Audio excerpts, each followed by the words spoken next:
If we look at the difference between the two systems, the US and CCP, the CCP is not constrained by rule of law or democracy. And that's the problem. If we look at the Middle East deal, the CCP has courted Middle Eastern ruling families with offers through Belt and Road initiatives. The CCP made deals for the elite class, offering nuclear technologies and bioweapons and other advanced arms. So how the free world compete with the dictator's offer? First of all, it's not just democracy and rule of law. As importantly, they're not bound by the precepts of capitalism. Mm-hmm. And remember, we are free market entrepreneurial capitalists. We don't believe in state capitalism. We certainly don't believe in late stage finance capitalism.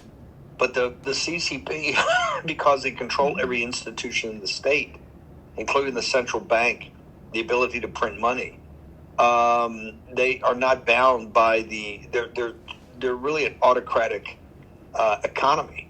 What do I mean by that? That they can determine they're going to build just to keep the construction industry fully employed and also make as much money for the regime as possible, that they can go and just build and continue to build these apartments after apartment, these condos after condos, and just keep building them, whether they're sellable or not, or whether the excess capacity of those condos are driving down the price that the Chinese citizens that actually have them can flip them and sell them eventually. That there's just too much excess capacity. We see this everywhere. This allows them to do one belt, one road. One belt, one road is just predatory capitalism based upon the British East India Company model that essentially took India and tried to open the door and take China. So they're not bound by the laws of capitalism, and that makes them very dangerous for a while, but eventually catches up with you. That's why I think what you guys just laid out, and it really revolves around, correct me if I'm wrong, it revolves around that the United States does not have the processing capacity yet for the rare earths, because rare earths are just dirt. But the processing of it is very environmentally dirty, very controversial. Of course, the Chinese Communist Party doesn't mind doing it because they don't care about the environment that Lao Beijing actually lives in.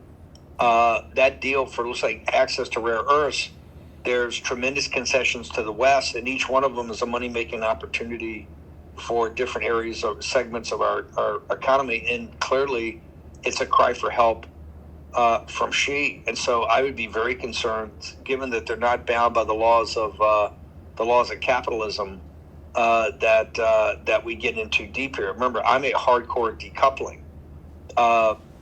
Besson said in Geneva at the early morning 3 a.m. press conference about decoupling. Then he changed it, corrected it when he went on the Squawk Box and Morning Joe that morning. Said it's strategic decoupling. I still believe that is the basically the line of work that the Trump administration is following.